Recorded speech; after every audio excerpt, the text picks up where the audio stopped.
For the police force and the armed forces and the public service and the political class, the NRM pointed out this to you and said, you people, you must develop a police force, you must develop a UPDF, you must develop a civil service, a judiciary, which are patriotic, Pan-Africanist,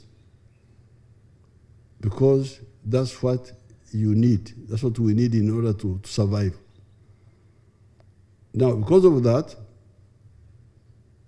some of the things General Tafuri is talking about, like Artowiri, for them, the police force was always sectarian. Police force of the Achoris, police force of the Nubians, like that one, the Artowiris were Nubians. We rejected that. That's why ideologically, strategically, we said the recruitment must be by quota. Download the app on App Store or Google Play Store now.